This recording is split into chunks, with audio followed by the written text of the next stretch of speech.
نحمدہ ونصلی ونسلم علی رسولہ الکریم اما بعد اعوذ باللہ من الشیطان الرجیم بسم اللہ الرحمن الرحیم وذروا ظاہر الاسم وباطنہ صدق اللہ العظیم اللہم صلی علی سیدنا و مولانا محمد معدن الجود والکرم وآلہ وصحبہ وبارک وسلم۔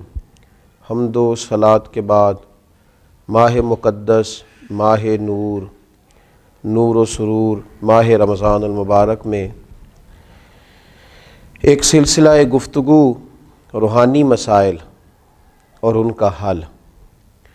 ہمارے ہاں سادہ لو طبقہ یہ سمجھتا ہے کہ روحانی مسائل کا تعلق شاید کالے جادو سے، تعویذ گنڈے سے، بد نظری سے اور کسی شخص کے کسی کے خلاف کوئی عمل کرا دینے سے ہوتا ہے، اور شاید روحانی مسائل کا تعلق جنات، آسیب اور انہی چیزوں کے ساتھ صرف وابستہ ہے۔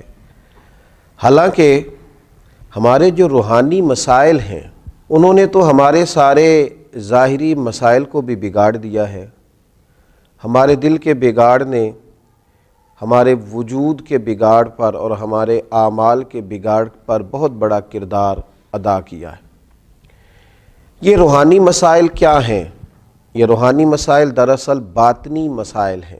قرآن مجید فرقان حمید ارشاد فرماتا ہے کہ وَذَرُوا ظَاهِرَ الْإِثْمِ وَبَاطِنَهُ، ظاہری گناہ بھی چھوڑ دو اور باطنی گناہ بھی چھوڑ دو۔ صاحب تفسیر ساوی اس کی تفسیر کرتے ہوئے فرماتے ہیں کہ ظاہری گناہ تو انسان کے یہ ہے نا، جیسے معاذ اللہ کسی نے قتل کر دیا، ڈاکہ ڈال دیا، بددیانتی کر لی، خیانت کر لی۔ اور باطنی گناہ یہ ہے کہ اس نے حسد کیا، تکبر کیا، بغض رکھا، بدگمانی کی، برا سوچا، اپنے دل کے اندر اس نے کینہ پروری کی۔ یہ سب وہ باطنی گناہ ہیں جو انسان کے دل کو بگاڑ دیتے ہیں، اس کے باطن کو میلا کچیلا گدلا کر دیتے ہیں۔ انتہائی خوبصورت، نفیس، پڑھے لکھے، صاف ستھرے، سمجھدار، اچھے گھرانے کے لوگوں کو یہ باطنی گناہ اس طرح کا بنا دیتے ہیں کہ وہ ایک خود غرض انسان بن جاتا ہے۔ اس کا رویہ انسانوں کے حق میں انتہائی بد اخلاقی کا ہو جاتا ہے۔ یہ جو باطنی گناہ ہیں، یہ جو باطن کے میل کچیل ہیں، حضرت سیدنا امام غزالی رحمۃ اللہ علیہ فرمایا کرتے تھے ظاہری اعمال کا باطنی اوصاف کے ساتھ خاص تعلق ہے۔ فرماتے ہیں اگر باطن خراب ہو جائے تو ظاہری اعمال بھی خراب ہو جاتے ہیں، اور اگر باطن اجلا ہو، خوبصورت ہو، صاف ستھرا ہو، عاجزی والا ہو، انکساری والا ہو، خیر خواہی والا ہو، اللہ کے بندوں کی محبت والا ہو، اچھی سوچ والا ہو، اس کے اندر یہ ساری خوبصورتیاں موجود ہوں تو پھر انسان کا باطن بھی سنور جاتا ہے۔ ہمارے دلوں کے اندر بعض ایسی چیزیں ہوتی ہیں جو ہمارے لیے انتہائی خطرناک ہوتی ہیں۔ حسد کا سادہ معنی جو ہمارے ہاں کیا جاتا ہے وہ جلنا ہے۔ تو مجھے بتائیے جو آدمی جل رہا ہوگا وہ سکون کیسے پائے گا؟ بغض کا معنی دل پر کسی کے لیے بوجھ رکھنا بھی کیا جاتا ہے۔ تو جب اپنے دل میں کسی کے لیے بوجھ رکھا جائے گا، تکلیف محسوس کی جائے گی، تو کیا انسان قرار پائے گا؟ تکبر کا معنی یہ ہے کہ آپ نے اپنے آپ کو بڑا جانا، کسی کو چھوٹا اور حقیر سمجھا، تو جب ہر وقت آپ اپنی بڑائی ہی کے چکر میں پڑے رہیں گے تو کیا دل کو قرار آئے گا؟ تو یہ وہ باطنی اور روحانی مسائل ہیں جو سامنے والے کا تو شاید کچھ نہیں بگاڑتے، لیکن اپنے آپ کو وہ تکلیف میں، اذیت میں، پریشانی میں مبتلا کر دیتے۔ تو ان روحانی مسائل کی معرفت رکھنا، ان کا خیال رکھنا، نبی اکرم نور مجسم صلی اللہ تعالیٰ علیہ وسلم نے فرمایا تمہارے وجود میں گوشت کا ایک لوتھڑا ہے، اگر وہ ٹھیک ہو گیا تو سارا جسم ٹھیک ہو گیا، اگر وہ بگڑ گیا تو ہر چیز ہی بگاڑ دے گا، بگڑ گئی ساری چیزیں۔ یا رسول اللہ صلی اللہ تعالیٰ علیہ وسلم وہ کون سا لوتھڑا ہے؟ تو فرمایا وہ تمہارا دل ہے۔ اگر تمہارے دل کے اوپر میل کچیل ہو، بغض ہو، عداوت ہو، کینہ ہو، حسد ہو، تکبر ہو، بدگمانی ہو، تو وہ سارے جسم کو بگاڑ دے گا، تمہیں شدید تکلیف میں مبتلا کر دے گا۔ لیکن اگر دل صاف ہو، اگر دل میں عجز ہو، اگر دل میں محبت ہو، اگر دل میں خلوص ہو، دل میں للہیت ہو، اگر دل کے اندر کسی کے لیے درد ہو، خیر خواہی ہو، تو پھر یہ دل باقی اعمال کو بھی سنوار دے گا۔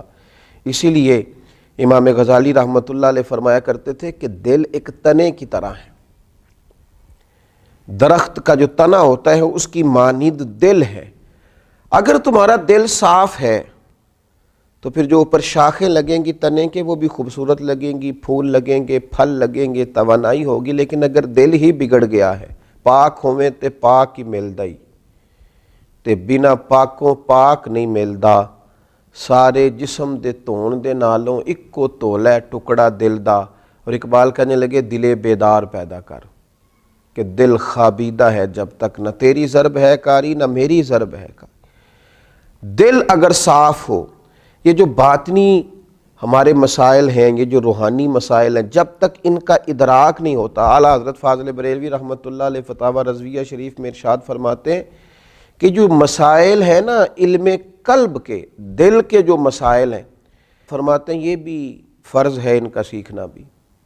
کون سے مسائل؟ فرماتے ہیں جیسے تواضع سیکھنا، جیسے توکل سیکھنا، جیسے اخلاص سیکھنا، اس طرح باقی مسائل سیکھنا فرض ہے، یہ بھی سیکھنا فرض ہے۔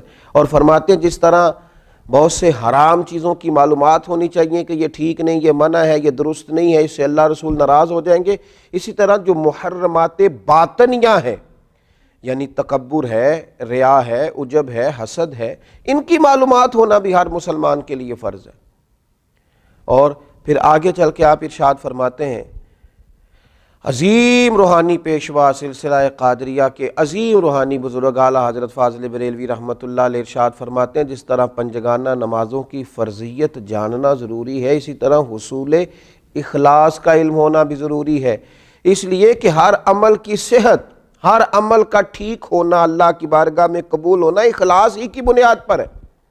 اگر اخلاص کی معلومات ہی نہ ہوں گی تو یہ وہ روحانی مسئلہ ہے، یہ وہ روحانی مسئلہ ہے جو تمام اعمال کو ضائع کر دے گا، اکارت ہو جائے گی کی ہوئی ہر ایک نیکی۔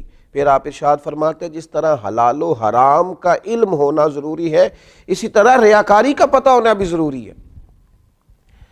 فرماتے ہیں بڑے بڑے عابد ہیں، بڑی بڑی بہترین عبادت ہے، پر اپنے دکھاوے کی وجہ سے، ریاکاری کی وجہ سے اس عبادت کو ضائع کر لیتے ہیں۔ اعلیٰ حضرت فاضل بریلوی رحمۃ اللہ علیہ فرماتے ہیں جس طرح ظاہری اعمال، ان کے فرائض، سنن، واجبات کا جاننا ضروری ہے، اسی طرح انسان کے لیے خود بینی اور حسد کے مسائل کا جاننا بھی ضروری ہے، اس لیے کہ حسد تو اعمال کو کھا جاتا ہے جس طرح لکڑیاں کھا جاتی ہیں۔ یہ جو روحانی مسائل ہیں، یہ جو اندر پنپ رہے ہوتے ہیں، اور امام غزالی رحمۃ اللہ علیہ فرماتے ہیں اس میں تخصیص نہیں کہ یہ تکبر، حسد، بغض، عداوت صرف جہلاء میں ہوتا ہے، کہتے ہیں یہ پڑھے لکھے لوگوں میں بھی ہوتا ہے۔ اس میں تخصیص نہیں کہ یہ صرف غریبوں میں ہوتا ہے، یہ امیروں میں بھی ہوتا ہے، یہ صرف نادانوں میں نہیں ہوتا، سمجھدار لوگوں میں بھی ہوتا ہے۔ ان اعمال کا جاننا، ان کا حساب کرنا، یہ بڑا روحانی موسم ہے رمضان المبارک کا۔ اس مقدس موسم کے اندر جہاں ہم اپنے ظاہری اعمال پر توجہ دیں گے، جس طرح ہم اپنے نماز کو ٹھیک کریں گے، وضو کو ٹھیک کریں گے، جس طرح زکوٰۃ ادا کی جائے گی، اسی طرح روزہ ایک باطنی عمل ہے جو اللہ اور بندے کے درمیان راز ہے۔ تو روزے کے باطنی عمل کے ساتھ ساتھ ہم اپنے باقی اعمال پر بھی توجہ کریں کہ ہمارا دل کہیں حسد کا شکار تو نہیں، بغض کا شکار تو نہیں، عداوت کا شکار تو نہیں، بدگمانی کا شکار تو نہیں، عجب کا شکار تو نہیں۔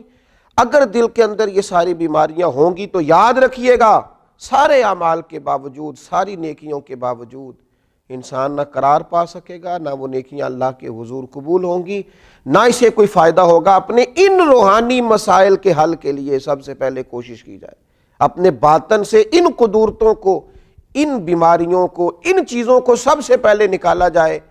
اگر دل صاف ہو جائے، دل پاک ہو جائے، دل طہارت والا ہو جائے، دل عاجزی والا ہو جائے، دل درگزر والا ہو جائے، دل خلوص والا ہو جائے، للہیت والا ہو جائے، دل اللہ کی محبت والا ہو جائے، رسول اللہ کی غلامی والا ہو جائے، تو پھر دل دریا سمندروں ڈونگے کون دلاں دیاں جانے، 14 طبق ساڈے دلے دے اندر، اسی تمبو وانگوں تانے، اور پھر تو کیفیت یہ ہو جاتی ہے کہ ہم نے دل میں سجا رکھی ہے تصویر یار.